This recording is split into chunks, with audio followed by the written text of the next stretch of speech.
everybody, and welcome to Shift+F1, a podcast about speedy race cars. I am Drew Scanlon. Joining me, we have Danny O'Dwyer. How are you, Danny? I'm doing great, although I'm not sure what to do it myself. There is no race this weekend. What does one do on a Sunday, Drew? What does one do? I don't know. Look at the news, I guess. Also joining us, Rob Zachney. How are you, Rob? Not bad. Sounds like Danny is going through what Christian Horner's going through, but like on a slightly smaller scale. Oh, Lord. Yes. Yes, as you may be able to tell by looking at a calendar, we do not have a race coming up, nor do we have one to talk about, because you guys gracefully took the most recent episode while I was out. Thank you very much. Last two, I've been out of pocket, so thank you for that. But yeah, we are here to discuss the big news that dropped literally hours, Oh my or God, minutes after the last episode posted as is tradition over here. Yes, I think I wrote in the Discord, in our staff Discord here, oh my God, Horner, lol. Yeah. Yep. Because it was like an hour after the podcast went up.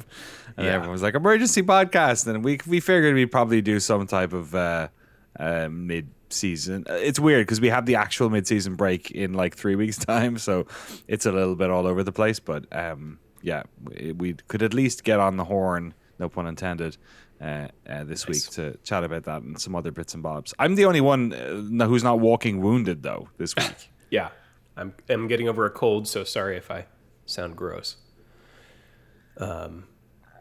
Yeah, if you're new to this podcast, a very warm welcome to you. And if you are new to Formula One itself, we've got an episode just for you. Our preseason primer episode assumes no prior F1 knowledge and explains how the sport works and who everybody is. So if you'd like to go back and listen to that, it's episode 298. I'm now just reading this thinking we've gotten a lot of in the past people coming to us and saying, hey, I watched a lot of Drive to Survive and now I found your podcast. I wonder if we're going to get that from the F1 movie. Oh yeah, I suspect so. Yeah, I bet. I don't know about you, but when I watched it, the preview to it had a bunch of like F1 media style things, including actually, weirdly enough, a Formula One podcast hosted by two guys, and they were like, "Hey, when you're done watching this, go chat." And I was like, our podcast's better than these guys. Who are these guys? Yeah, we're not in the pocket of big car. Big F1. The show would not be possible without our audience. Speaking of sponsorships, the folks that keep the lights on, over at patreon.com/shiftf1, where every month we release an ad-free version of the podcast. Actually, it's every week over there. And we release that podcast early. As soon as it's edited, it goes up instead of hitting that Wednesday publish time, along with bonus podcasts and videos exclusively for our patrons that cover racing documentaries and films, F1 video games, experiments with other racing series, and a lot of weird things. So if you would like to support the show and get access to all of that fun stuff, head over to patreon.com/shiftf1 or click the link in the show notes. Danny, I said every month. What's going on this month? This month, Formula One, the movie. We're finally getting around to doing it. Planning to record it this week, as long as everyone's available and able to come on and chat about it. But yeah, excited to talk about that movie. I don't want to say anything about it right now in case we burn some good pod. Did you guys bring it up in an episode? Don't think so. Okay. I don't think so. I don't think either of us had watched it, actually. All right. So yeah, I'm gonna keep shum about that for the moment. Also, I think I forgot to mention that last month I did the card pack thing again. Every year I get like a big one of those F1 the like trading card game packs, and I open a bunch of them. Like I bought like the special edition one, which had like 60 cards in it or something. I always do that every year. Whenever I'm in Europe, I pick up that card thing from the previous season. So I did actually record that and put it up last month. I think I completely forgot to actually mention it anywhere. Waiting for the Final Fantasy crossover. Exactly, yeah. Eventually. TCG. Yeah, please. Get us on there. Get our cards on there. I want to be like a Danny O'Dwyer card. You know what I mean? Like, that's right. Whenever they do TCGs, eventually they have to like keep doing runs and they start to run out of like core stuff. They're going to run out of drivers pretty quickly, so they'll have to dip into the F1 media world. That's right. Somebody made us cards years ago. Do you remember? One of the Giant Bomb community made us. Oh, yeah, we had cards. Giant Bomb playing cards too. Yeah, we have Shift+F1 ones. I have them somewhere around here. Oh, that's great. Anyway, I think we also owe one more episode, bonus episode on the Patreon. I don't think we did a June episode, right? Because we had planned to do the F1 movie for June, but scheduling got weird. So damn vacations. I know. Yeah. So we'll make it up to you. We promise. Yes, absolutely. You know who we won't make it up to, because we're going to talk about them right now, is our incredible title sponsors, the Chicken Finger Pita, Matt and Harmony, Deange, It's a Me Ferrario, Get Rich O'Die Ryan, Agave ATX, Cyphus Training, Turf SCS, Michael Maves, Mission Winnow. What? That's a little bit. They're back, apparently. It's a little bit more palatable than the previous name that was there. Telemetry Deck, the t-shirt. FTC, Drew Stewart, Bailey Foot, Jason, Abraham Getchell, #Bunny Grimes, Snigs, Alex Goucher, Max Voltar, Jeff Foster, Troy Stammer, William Romph, Lachlan the Maddened Man, Samurai Love Story, and Jason Kelly. Thank you all so much for supporting us over at patreon.com/ShiftF1. We're halfway through the season. Who's going to win? We're not here to talk about that today. We're here to talk about other stuff. Who's not going to be around, mostly? Let's just jump right into it. The big news story here, Rob. I know you've got to bounce, so why don't you take us through the big news story here before we bid farewell for this episode? So as we covered at the top of the show, literally like minutes, hours after we posted the episode, the news came out that Christian Horner had been terminated from his position at Red Bull. And this was something that obviously, nobody saw coming. This was apparently a huge shock at Red Bull. It was a shock to Horner. He said in his farewell address to staff. And people did note that, it did not appear to be a super acrimonious departure from Red Bull, but also, something changed or shifted behind the scenes. So his position is going to be taken over by Laurent Mekies, the RB team principal for the last couple of years. He's being promoted, and he's handing off his responsibilities to Alan Pemain over there. And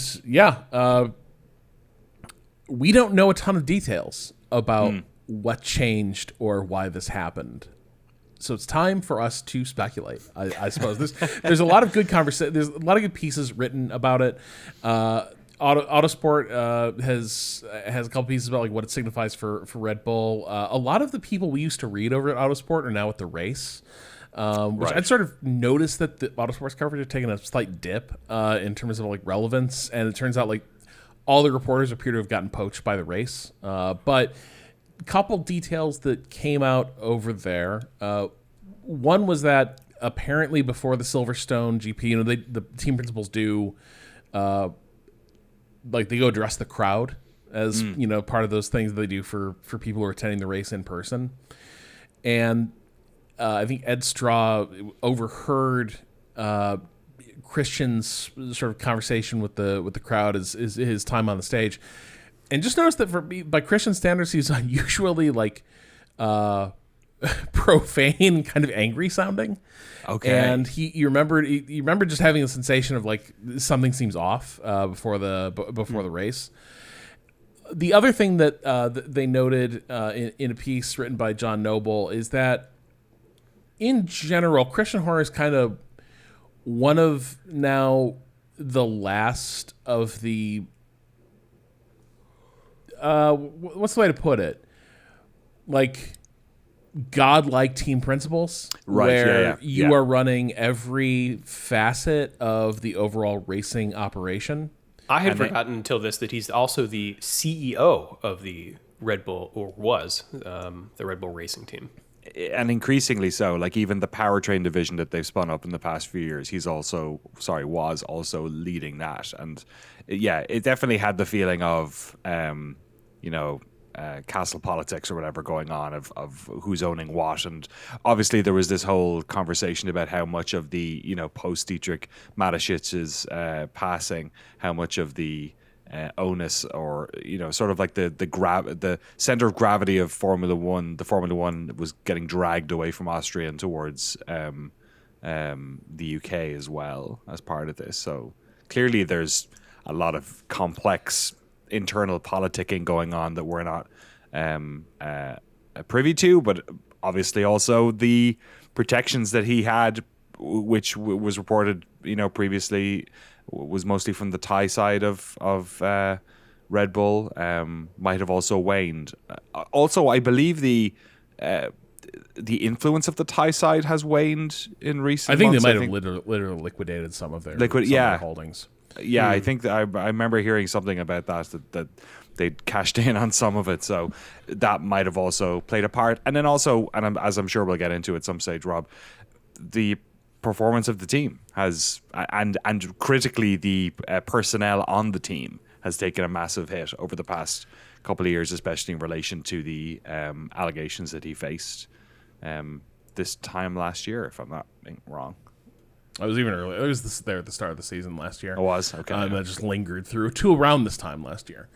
That was, I think, when the final clearance of wrongdoing came out. But yeah, we're talking there about the allegations of sexual harassment that emerged, and sort of the drop of this dossier containing like alleged, text messages from Christian to whoever he was purportedly harassing, was sent out to like the full paddock and F1 media. Oh yes, so, the Yost dossier. Well, that's the other thing, is that there were indications that the relationship with Verstappen's had soured. The Verstappens are very close to Helmut Marko, and either Doctor Helmut Marko. Right. Sorry, Rob.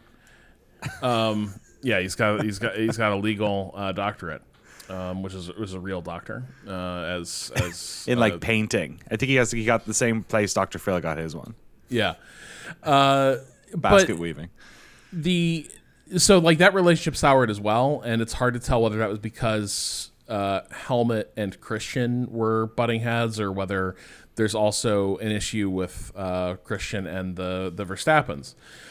And that's the other thing, is that when we're talking about sort of the absolute monarchy model of F1 teams, which has really gone by the boards, but used to be the model, right? Like Ron Dennis is kind of the archetype of this. Like, it's gonna be the one like big brain visionary who the whole team is going to be a reflection of like them and what they do, and every single thing is going to sort of feed up into them, and they will be the final decision maker across like everything that the team is doing. That model was being kind of swept away by F1 becoming a little more corporate. A lot of teams now being run by corporate boards, being held within corporations. And so part of it is corporations like a more accountable management at the things they own. And then also it's the tendency of these things to make subsidiaries less dependent on like one key person, and instead devolve things on specialized like leadership who are domain experts in various facets of the operation of an F1 team. So like if you look at Mercedes, for instance, we talk about Toto Wolff as like the team principal, but Mercedes engine manufacturing, Mercedes powertrains, that is a different operation. It actually predates the Mercedes team by quite a bit. They've been in operation for ages. They're practically an independent company in themselves. We talk about Mercedes as if it's one team. It's actually kind of a two-headed monster, always has been. That their engine, like their powertrain side of things, like sort of, on paper maybe report to Toto, but it is not kind of that like direct leadership relationship. And that's kind of mirrored over at a lot of F1 teams, where you just don't have a team principal who is deciding everything about every aspect of the team. The team principal is increasingly like, kind of in some ways, like, it's not quite as bad as like what the manager has become in baseball. but it's not entirely that's not entirely like invalid comparison where the manager used to kind of like run the baseball team. And buy the players. Yeah. Increasingly the general manager runs the team and the manager's there is kind of there to like work the controls during the game. And beyond that, they don't do much. And that's kind of one model that's being adopted is that a team principal is almost like a layer of like facilitating management and is a race day captain, but isn't necessarily like the king of the team. Christian was kind of one of the last ones of these, in part because he came in an era where that was the going model, and it appears to have been a model that Red Bull with Dietrich Mateschitz was happy to have. Right, like Red Bull also operated a lot like an absolute monarchy. And Dietrich Mateschitz was the guy who decided everything. If you were cool with Dietrich, then you were handed a lot of power and responsibility. That also meant that a lot of disagreements at Red Bull could be processed through the person of Dietrich Mateschitz, right? Like everyone could go back to home base, talk to Dietrich, the king would make his ruling, and then all the vassals would go out and carry it out. You said vassals, right? Yeah. Yeah, I wasn't sure. But with his death, they lost. They can't do that. So that has also shifted. And so the argument that I think John Noble is making is that in some ways, like, it's not a surprise because getting rid of someone like Christian is just the direction that F1 teams are moving. Where if you have someone who's got like this bigger role and this much influence over an operation, you got to cut them down to size. That is the direction. And so there might have been a bit of that too.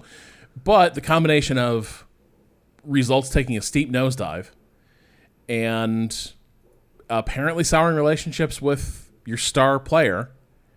Yeah. And then the disgrace, the embarrassment of a harassment scandal, whatever fire was behind that smoke, it was a story that made everyone regard Red Bull and Christian with a lot less respect than they did before. And I think that's a lot of factors of like the table legs being sawed out from under his position.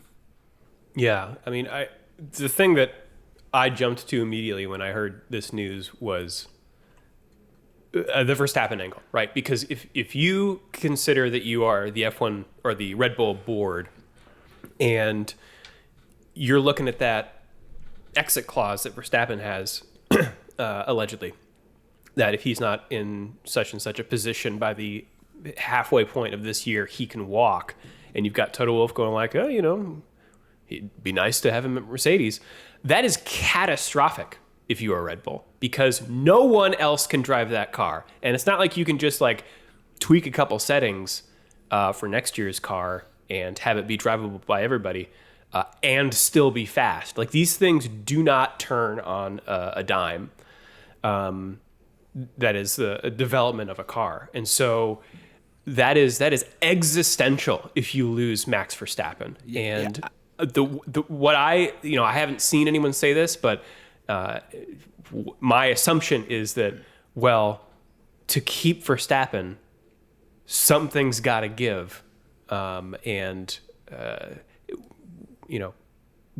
just what I assume happened here. Yeah, that, like he's got one foot out the door, and finally, as much as the Thai side liked Christian Horner, they couldn't stomach like a slide from first to eighth in the championship. Yeah, I think in my mind it's likely the straw that broke the camel's back, because obviously there's been pressure on Horner this entire time. And there's been like this slip of personnel, like Rob Marshall left to go to McLaren at the start of last season, and they've had great success since. Adrian Newey left and directly referenced the fact that it was about Christian Horner. Sounds like there's been lots of other people leaving the organization, which happens a lot when you're like the lead team, and then people pull from from the team who are successful. Same happens in any sport, right? But there seems to be this clear spiral, and then you're looking at the team now who even since the start of the season are floundering, and then looking at next year with this power unit stuff, which again is happened under his watch, and it seems like they are in, like, this is like when you've been watching Formula One long enough, there are these titans, right? Like sort of, Red Bull era Vettel, or certainly Hamilton and Rosberg era Mercedes, where these teams seem completely infallible, and then you very, very quickly see them tumble down the order. Ferrari, I think, probably 10 years ago is another example, and that's what this looks like. Like this looks like the death spiral of a team, which happens very quickly, but it happens because those tenths of seconds in performance that they had based on engineers or drivers or the aero of the car, whatever it is, start to slip, and then they're grasping for something to grab onto, and then realize that so much of what made them a great team is gone now. And I think that's the problem that they're going to run into is like, I also suspect that it has this retarding effect when you have somebody like that in your organization. It has all of these unknown effects on, like, who wants to join the team, like hiring, all, the culture of the place, and it just sort of feels like for a company like Red Bull, and Rob's, you've actually worked at Red Bull in the past, obviously not on their F1 side, but like for a company like that, I've always felt that like the only thing that makes Red Bull a place you'd want to work at, considering that it does sound kind of like it sounds a bit like Rockstar or something, where it's like, oh, as long as they're doing well, people are willing to put up with all of this stuff. But if they're not doing well, people aren't going to be put up with. Rockstar, the game development studio. Rockstar, the game development company. Yeah, where it's like it's not exactly a great place to work day in, day out, but you end up working on the best games in the world, and then you get compensated usually pretty well as from what I've heard. But if that's not happening, why are you suffering? And I Red Bull to me feels like that type of place. I'm not sure if that's accurate or not, but obviously the Thai support was the sort of backstop that he had. Seems like that's as long with everything else is gone. And yeah, I think you're right. I think once the volume on the Verstappen chatting to Toto stuff got really turned up around Silverstone, then this was probably the straw that broke the camel's back. I mean, definitely, when I saw this, there's no way this happens without Verstappen's sign off, right? There's just zero chance that they make a decision like this, and the Verstappen camp has not like weighed in extensively about what they want to see happen here. So like, it might be overstating it, but I'm not sure by how much that this feels like Max firing his boss. But I also think you make some good points, Danny, about like, it's one thing to be that model of leader when the team is sort of a new organization and rising, but like these are dynamic systems, right? Like this is kind of how things get a bit sclerotic, is that like Christian Horner being this way 10, 15 years ago might have been really good for the operation, because he also had people he regarded more as peers, like Adrian Newey, working sort of side by side with him. The relationship with Helmut was not bad at that point. 15 years later, people are sick of each other. He's amassed a lot of power. The benefits maybe have diminished of that sort of style of leadership, and the costs have gone up. It's harder to work with him, around him, and you're right. Like it begins to have maybe a distorting effect on how people advance or who is recruited into the organization.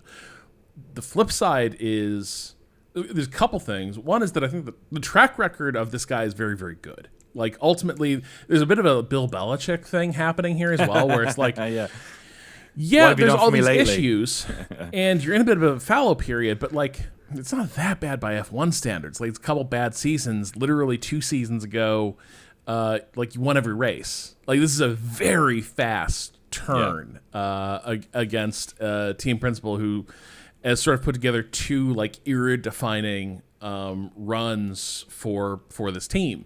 Not an easy thing to do. The other component of this is, if this does mean like we want a bit more corporate leadership and oversight of this team, how often is that good? in an operation, right? Like, how often is that a good sign for the future when you're going to get rid of the person who's like all in and fully invested and it sort of identifies themselves with the team, versus now we're going to bring in people who report more directly to money people who are at a remove from the business. And that's not to say like the layoffs are coming from Red Bull. They have a cost cap. It's a big concern. But the thing is, like, Christian Horner, the thing I would say is like just about every decision I was like, it seemed like it was about this dude wants to win. He wants to beat the other teams. He wants like Red Bull to be a great team and kick ass. You get rid of a guy like that, it doesn't necessarily follow that like the company holding the purse strings really cares on that level. You know, They might want things more predictable, more done to their style. And so, like, this is a moment where it could be like Christian was the devil you knew. Now you're going to move into a world where, like, you have a less unidentifiable and accountable leadership in some ways, because things are now piping up and out of the team into sort of a corporate ether. And now it's how does corporate feel about how things are going in the F1 land? Yeah, I mean, if anything, it is a massive systemic, structural, and cultural change for a group of 1,000 people. So that can't be easy. I'm curious what happens next for him, because you said he does have an incredible stock of trophies in his cabinet. Given that, as you guys were saying, the way that a lot of these teams work now, especially like look at McLaren, right? Like they turned that team around. This is exactly what happened. Ron Dennis left, the dictator, and then Zach Brown came in and said, I am the CEO, I am the money guy, I am not also the team principal. They've got Andrea Stella there. Haas, similarly, went from Gunther Steiner to now Ayo Komatsu is the more racing team principal, and they've got a different CEO doing the money stuff. What is there a place for Christian? And is it Ferrari? So I would love to see it. It would crack me up. But I think, again, a bit like the Bill Belichick thing, this is a hard fit. Like, you can say, like, track record's incredible. Okay. Yeah. Well, what comes with that? Let's set aside you don't necessarily really know what the scan, you know what I mean? There's still this black box that you're like, I don't really know what's in there. I don't really know, like, all the details or how much confidence I have in, like, what went down with the allegations at Red Bull. So there's that component of it, alone, but set that aside. One of the things that Bill Belichick, who was like the notoriously like one of the winningest coaches in NFL history, very much dictator model, football genius, when he got fired by the Patriots finally, it was assumed that, like, well, of course, like any team would be glad to have him.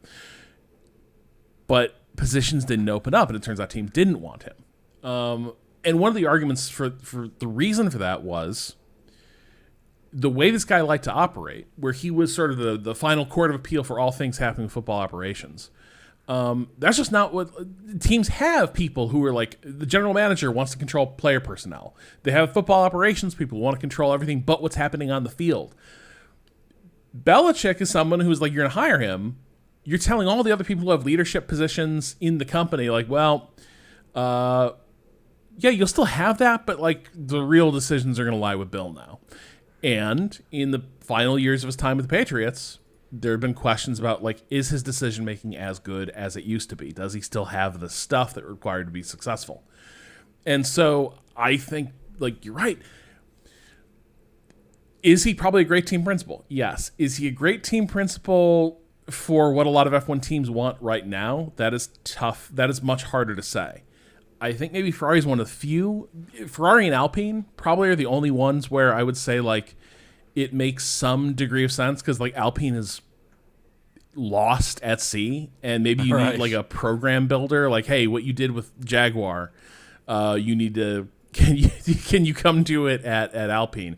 Ferrari's an interesting one, though, because it's like it doesn't feel like a demotion, right? It feels like a lateral move. It is at his tier. But Ferrari's its own weird culture. And still corporate owned. I don't know what Christian and Lewis actually think of each other underneath the toxicity of the rivalry these last few years, or stemming from 2021. I have no idea. It seems if you were to let go of Fred Vasseur, I think it would be fascinating to see Christian over there, but also it seems ridiculous. You know what I mean? This is a completely different corporate culture. Team that predominantly does business in Italian still to this day. He talked about this earlier. He's for that reason he didn't think it was gonna. He thought it was a non-starter. Talk about if you're Ferrari, that's just we got Lewis here. Now we're gonna bring in Christian, who's gonna transform the organization. It would be a wild swing. Yeah. Yeah, I'm not so... What about Cadillac? I think the people who are running the show there are already too bought into... You know what I mean? I think they like running an F1 team. I don't think you got to this stage pulling teeth to get this thing off the ground. You're handed all Christian Horner? I don't think so. Yeah. All right. Well, I'm sure more stuff will trickle out about this, and in particular surrounding the Verstappen angle here. And we will, of course, keep you all up to speed with it. Rob, I know you've got to bail, so thank you very much for helming that news story. We are going to take a quick break, and we'll be back with some more news and some emails. All right, Danny, from one dictator to another. Jesus Christ. How long did you have that in the chamber? That's a good one. Yeah, there's an interesting report out from the race. They had an interview with everyone's favorite FIA president, Ben Sulayem, about a couple of things. And then the article that they wrote about it was sort of about his vision for the future of F1, so sort of post 2026.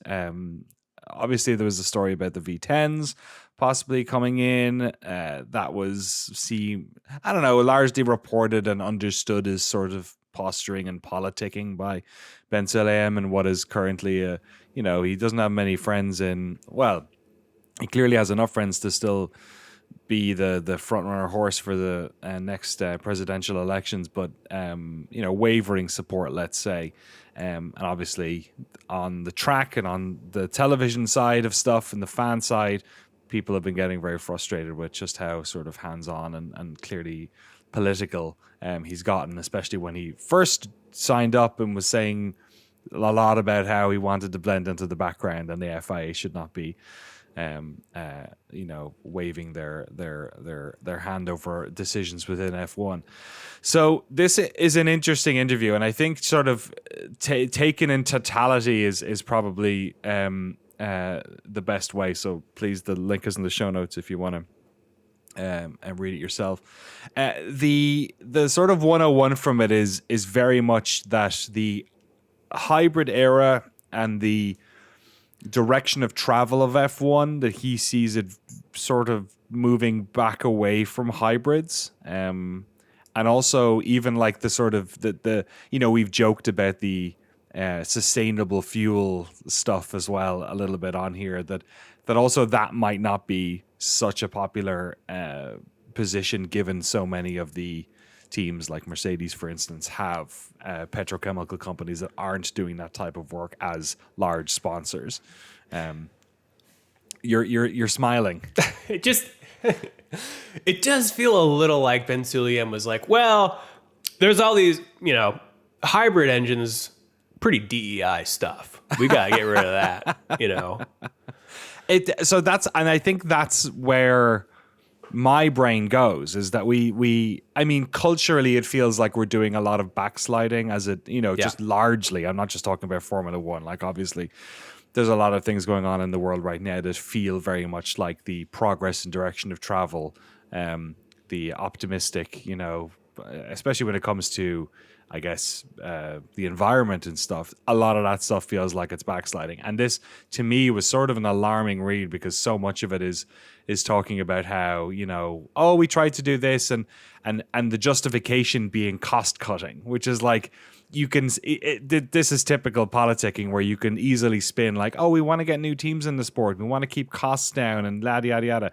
But at the end of the day, it's just money saving for corporations on the back of sustainability or the future of the planet. So there's one chunk of quotes that he gave that sort of highlights this a little bit, and especially with the direction of travel. Again, this is on the race. He said, "It's such a complicated engine," talking about the current regs and going into the 2026 ones. With the MGU H, it did its time, but did it reach expectations? In another 3 years, I hope it's an old engine, as it will be 15 years since it was introduced. So it was 2013, I think, is when we stopped using the V8s. And okay, we removed the MGU-H for 2026. We put a hybrid on it, and we changed the compression ratio, fuel, and boost pressure. But we need a fresh engine that is much lighter. This is the way to go. A single supplier for the gearbox, a single supplier for the fuel is one of the main things, and a single supplier for the hybrid, electric hybrid. That'll only work with support from FOM and the teams. So we throw it at them and see if they'll accept it. They have to accept because it's common sense. And then when it came to the actual, when he's talking about a hybrid, what he's talking about is like a 90-10, can't do math, hybrid in the long term. That was the outline. So going back from a 50-50 to a 90 and 10% being hybrid, which is, it's wild. You know what I mean? Like, we're talking about much simpler kinetic energy recovery system.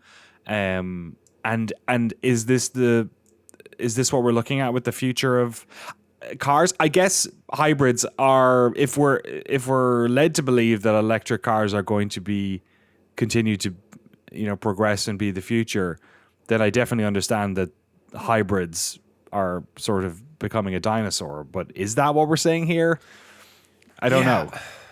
I mean, the relationship between Formula One and like the rest of consumer cars is like, I understand the pedigree there. Like, Formula One was for a long time the R&D for a lot of these actual car companies, and stuff trickled down. And I'm sure to some degree that does still exist. It does feel a little to me like, okay, we got there, and whether the world continues in that direction or backslides almost doesn't seem to me to have anything to do with Formula One. And so if that's the case, then maybe F1 just does what's best for Formula One. This is the argument, right? I don't know that that it's my argument, but I mean, he at least paints a compelling picture for someone. If these car companies are going, boy, it sure would be great to just produce a smaller. We already make a V8. Yeah, several teams already do, obviously. Yeah. And not V10s, and I think that's probably critical to this as well. Was that the V10 thing would have been outside of the reach of a lot of teams, whereas V8s are very much in the wheelhouse of teams like Mercedes and so if you've Audi in as well, you know what I mean. There's the fan aspect of it. The not only the noise, which I kind of roll my eyes at, but also they sound fucking good. You do a smaller engine with a smaller battery, and your car gets a lot lighter. Yeah. Does it become more nimble? Does it become more like those older cars? These modern ones they're 2 meters wide. They're boats. I think they've still managed to make a compelling product from a viewership angle with them. But what does that look like in the future? So I don't know. I have a lot of feelings about this. But yeah, I can't call this one. I don't know which way it's going to go. Yeah. I'm with you. I think that's the sound thing is very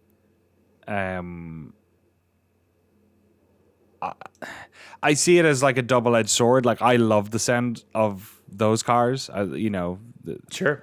They're pretty remarkable.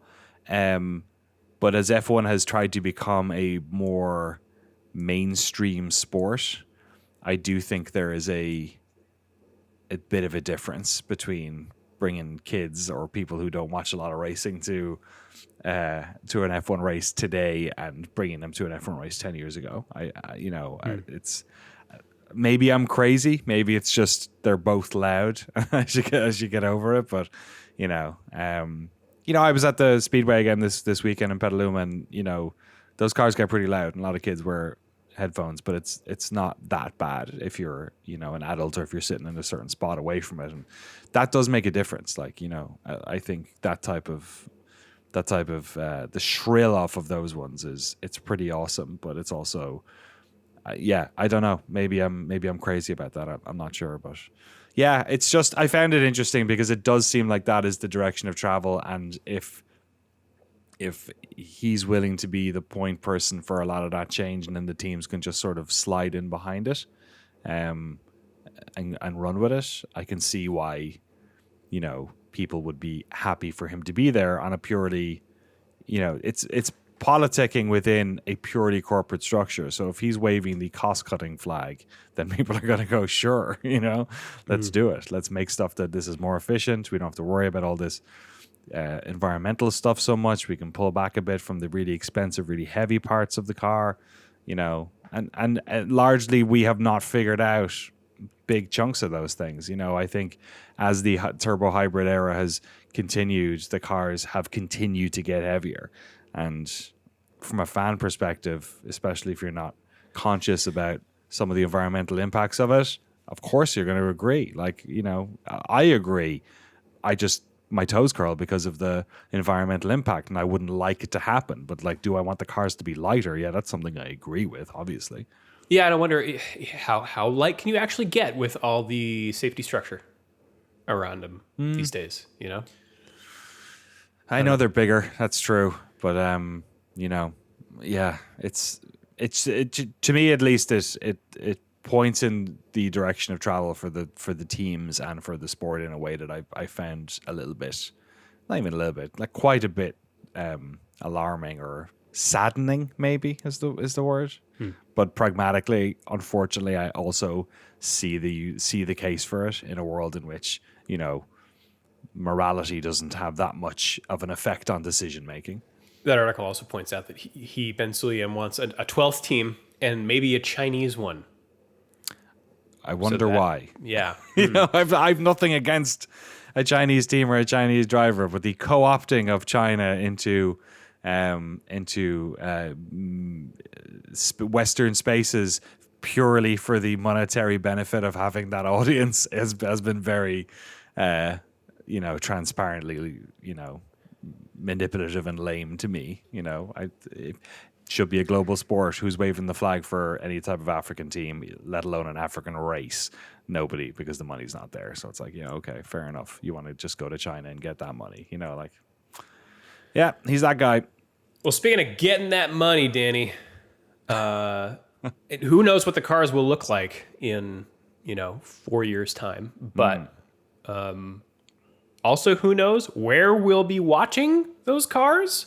So, Autosport has put together a sort of history here of the U.S. media rights for Formula One over the years. I remember when we first started our podcast, we were watching on NBC Sports. That was apparently a $4 million licensing deal. Oh, my God. And in 2018, NBC was like, too rich for us. We're out. Oh, wow. Yeah. So they opted out of paying. And so ESPN picked it up for free. You're kidding. Yeah. Wow. They were like, I guess we'll air your weird Euro sport. Let's stick it on ESPNU every once in a while. Right. And then I remember watching going like, there's no commercial breaks. This is crazy. But they're like, no one's watching this anyway, so who cares? But then Drive to Survive happened in 2020, and ESPN started paying $5 million a year. That went to $75 million, then to $90 million. And now it seems that the contracts are up again.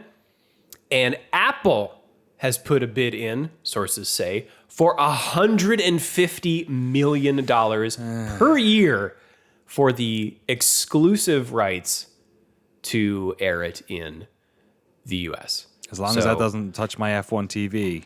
That's the big question in my mind. Because, so the way that my understanding is how this stuff works is that if you've got a your own streaming service, you have to take that into account in these negotiations, right? And what may happen is that Apple, presumably like Apple TV Plus, like you'd have to subscribe to that, and then you'd be able to watch it almost in an F1 TV because they don't have a cable channel, right? Presumably you'd watch it with like through an app, and it would look something like F1 TV. Right. If they've got that going on, could they say, well, you can't have F1 TV in the US anymore? Or if you do, the races have to be delayed a few days, which is how it works in some other countries. I guess I wouldn't be opposed to that if I was getting feature parity. Which you would not be. I I probably wouldn't be. It's so feature rich at the moment. Yes. That I can't imagine it. Or like your Apple TV Plus subscription also gets you F1 TV.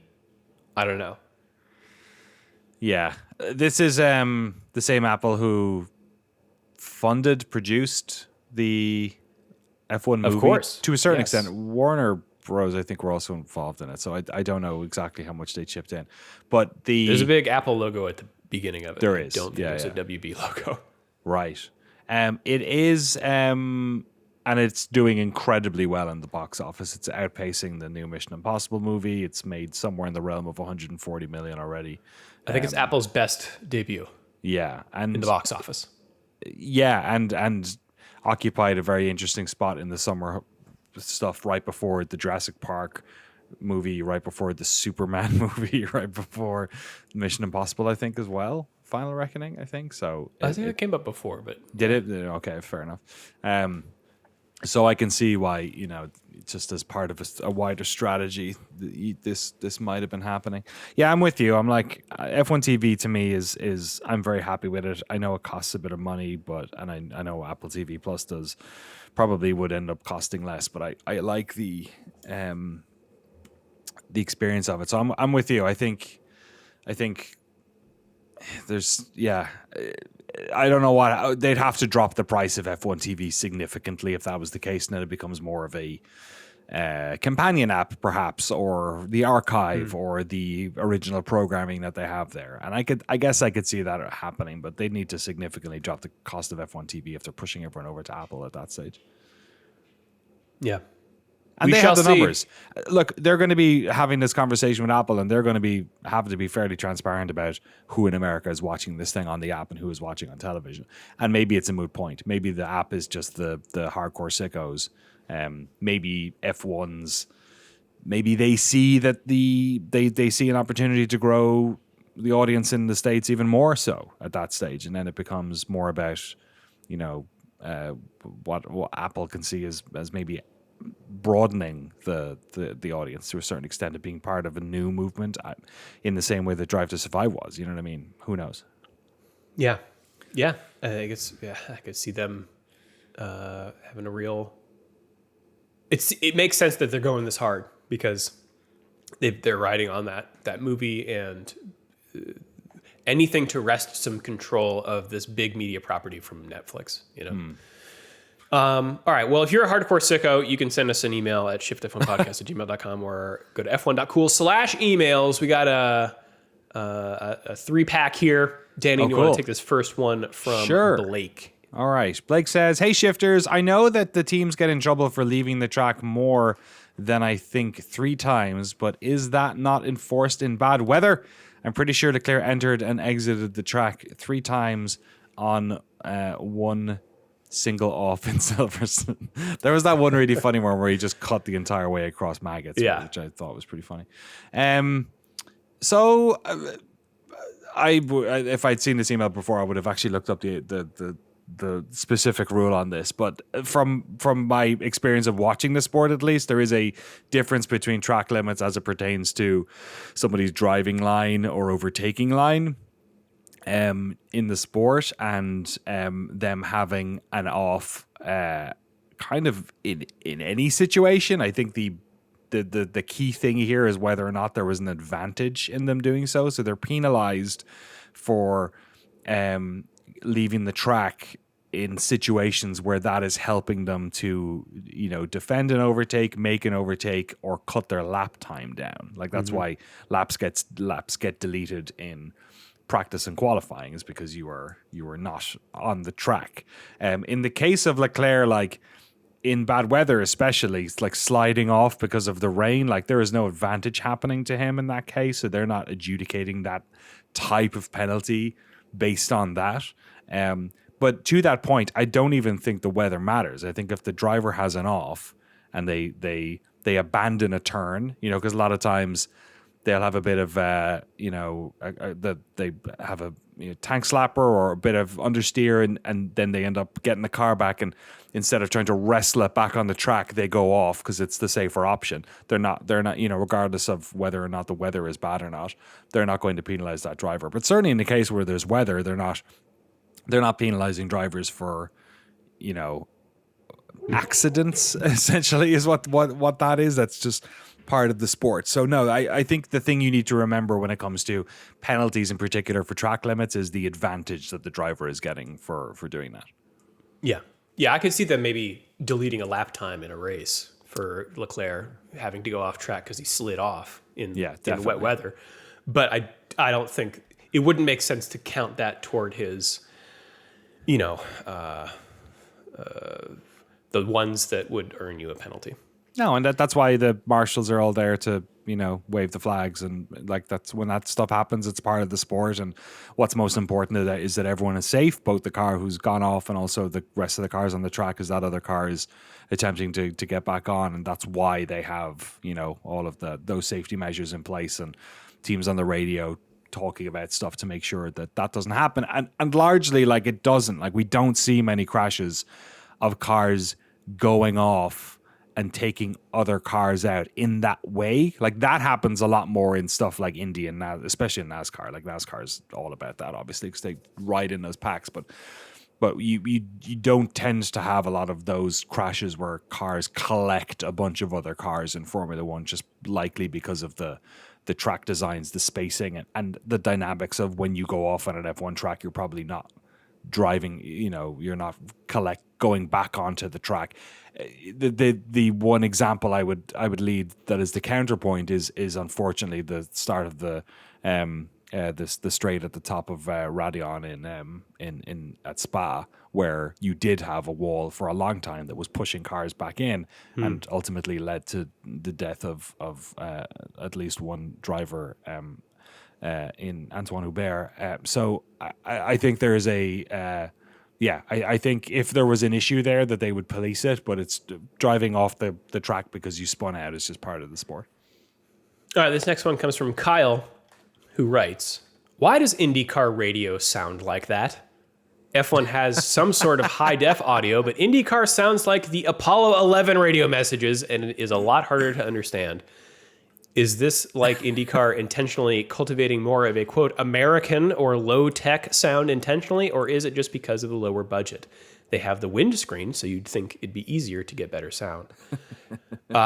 This is great. I have no insight into this, but I imagine it is because of the lower budget. I'll bet they're using... there's two things here. When you look at F1, if you watch F1 TV and go straight on board, you can tell that they clean up the audio a little bit for TV broadcast, and in things like the YouTube highlights. But even before that, it does sound better than IndyCar. IndyCar sounds like it's like worse than the telephone. Like it is, I love it though.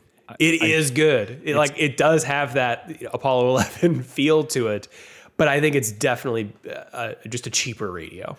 Yeah, and like go back and watch F1 highlights from like even the early 2000s. Like the microphones have gotten significantly better in the past 10 years.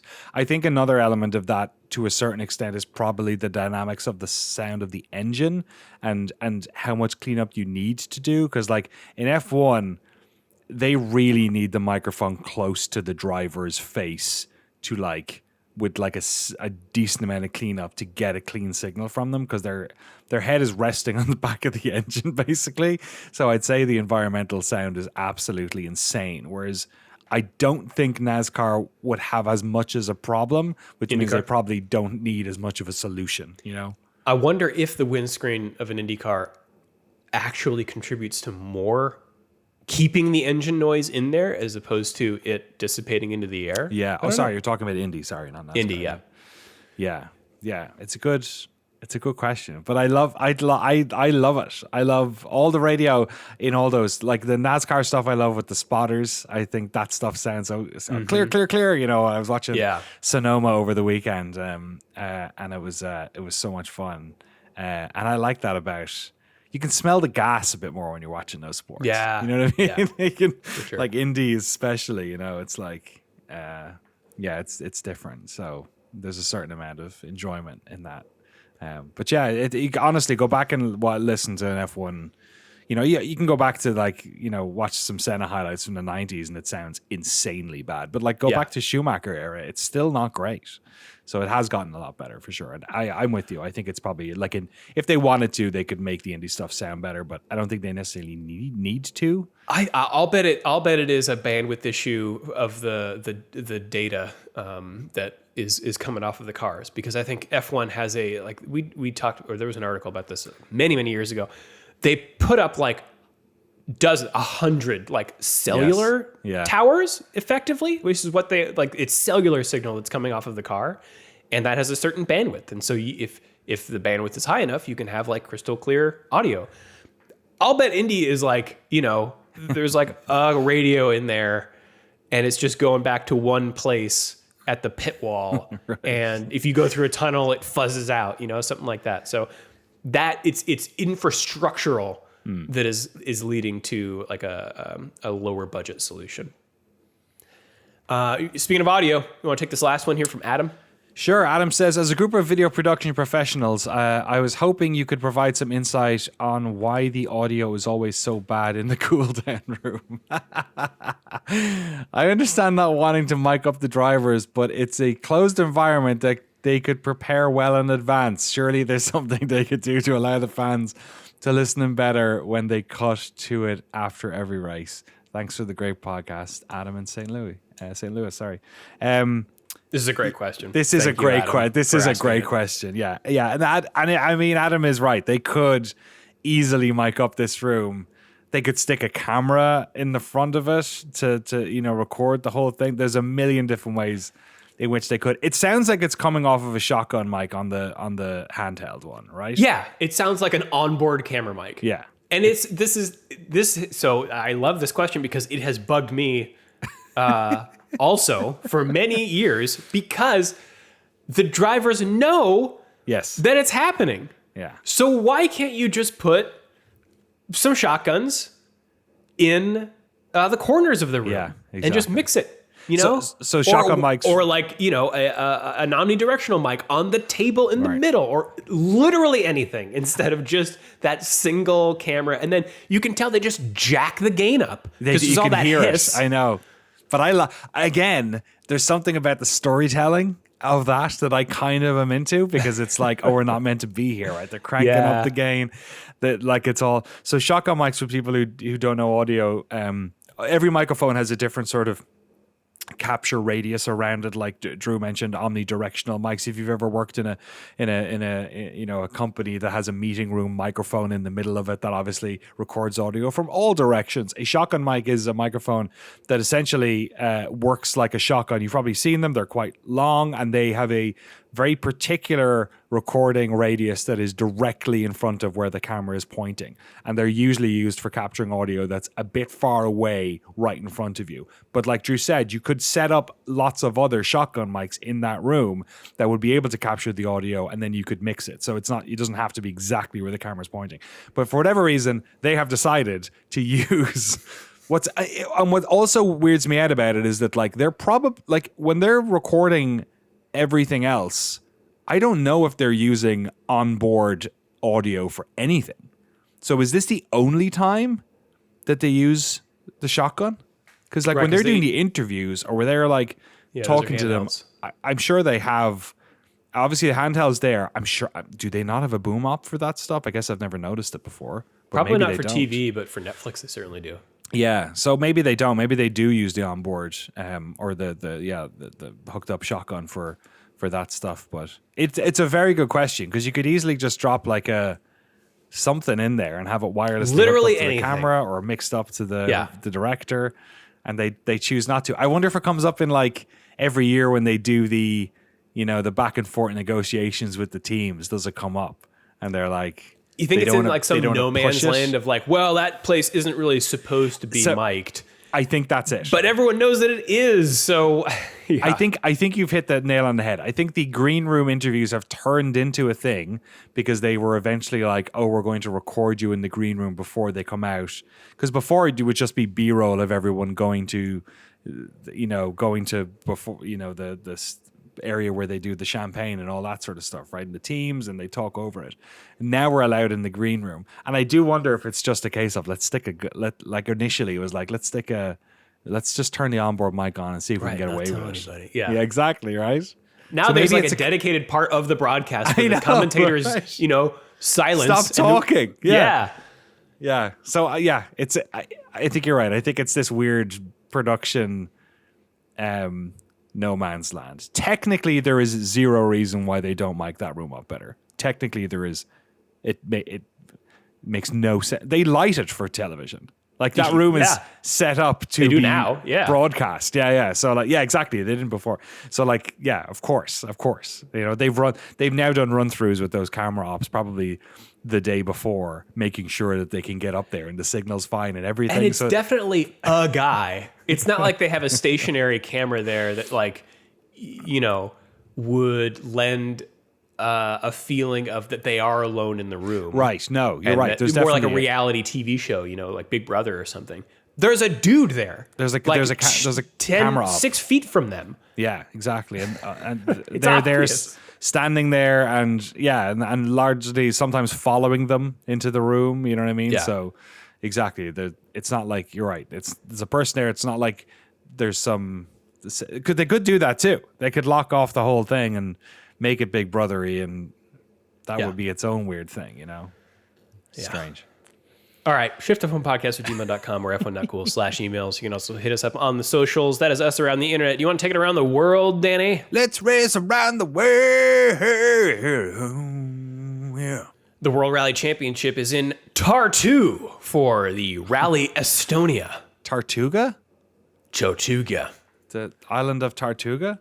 Where is Tartu in Estonia? I've been to Estonia. I thought there was only... What is Tartu, that college town in the middle that everyone was talking about?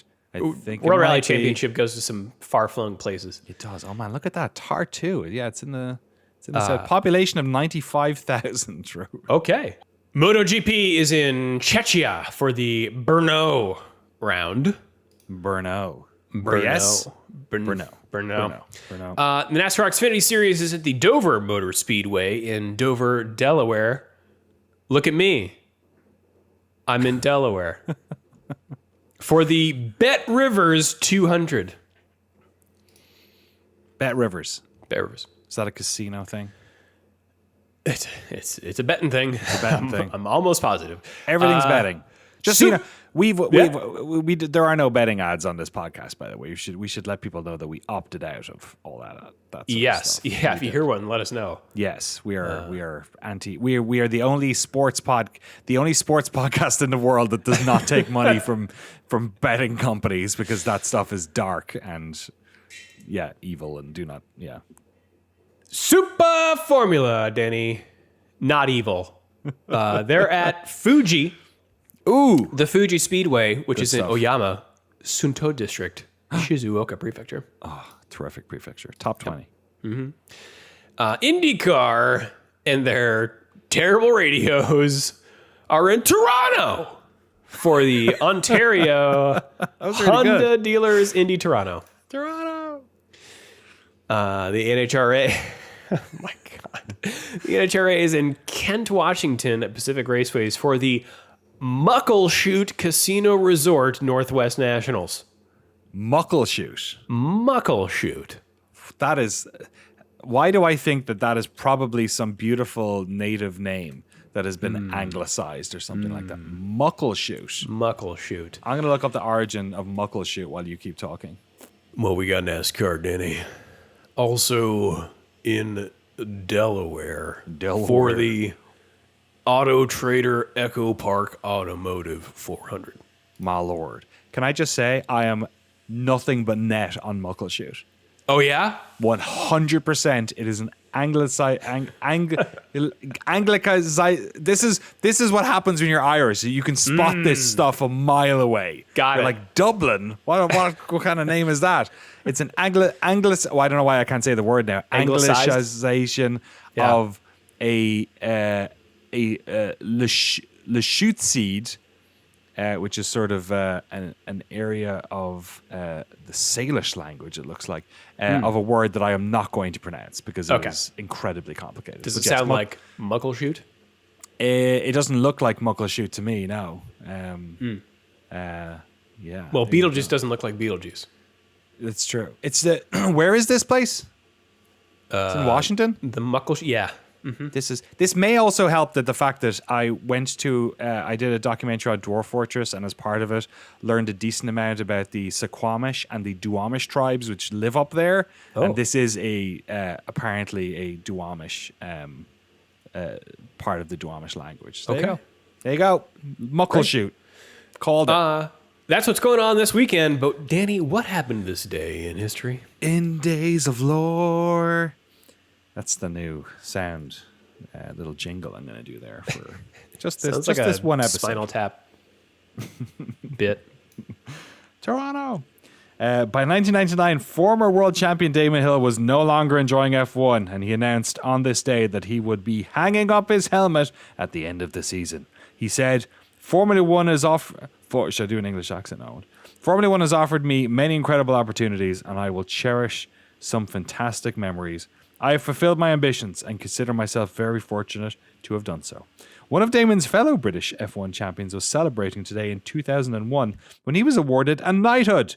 From now on, it would be Sir Jackie Stewart, after the three-time world champion was rewarded for his achievements and his work to improve safety in the sport, which claimed the lives of many of his friends. There you go. All right. Sir Jackie Stewart. Sir Jackie. Great. Well, we got through another one unscathed. We did it. All right. Well, thanks everyone for listening. We'll be back next week with our pre-spa episode, I believe. Yeah. Let me do a little, you know what, just before we go, let's do a little bit of a tantalizer for what people can expect for the rest of the season. Because I usually do this around the break, and I will do this around the break again. But just to let you know, we have 1, 2, 3, 4, 5, 6, 7, 8, 9, 10, 11, 12 races left. This is crazy. These seasons are so long, man. So like you said, yes, we are at Spa-Francorchamps next weekend, not this coming weekend, the weekend after. Then we have, it is a double header, because then we have the Hungaroring after that. And then we have that big gap. So then we have another 3-week gaps. The proper summer break happens then.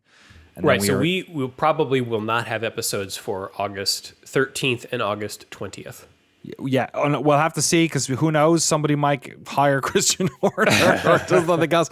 Let's not put it out. I was hoping we were going to get some Alpine seat news for this episode as well, but and that is also true. The chances of getting some sort of if there's any silly season to be happening, who knows? Maybe Red Bull will have a new driver by then. It's all over the place. Yeah. We'll have to see. Once we come back, then it's Zandvoort at the end of August, then Italy, So that's Monza, Azerbaijan, which is Baku, Singapore. Then we're back to the US for Kota, then Mexico, then Brazil, Las Vegas, Qatar, and Abu Dhabi. So, and like we said a couple of weeks ago, the season next year is going to make a little bit more sense in terms of where we're jumping around, but the end of it is largely the same. So there's some great races coming up. Like Spa is going to be an absolute blast. Monza's always fun. Baku has often been fantastic. Singapore is always fun to look at. I think the US Grand Prix has given us a bunch of good ones. Interlagos is special. Vegas, man. Vegas would be... I always want to go to the Vegas one, but then I look at the prices for everything and I'm like, I'll watch it at home. Yeah. All right. Well, sorry about... There's some construction happening, so if you can hear that, sorry about that. Unforgivable. I know. If you would like to... first of all, final thoughts, Danny, ahead of nothing? Ahead of nothing, yeah. All my thoughts are about the F1 movie, but we'll have to keep that for our Patreon episode. So yes, I'm really excited to talk about it. Me too, very much so. If you'd like to support the show and get access to all of our bonus episodes, including our discussion of the Formula One movie coming up, the early ad-free version of the podcast, and the official Shift F1 Discord, you can do so over at patreon.com/ShiftF1. Have a good race weekend, everyone. We will see you all next week.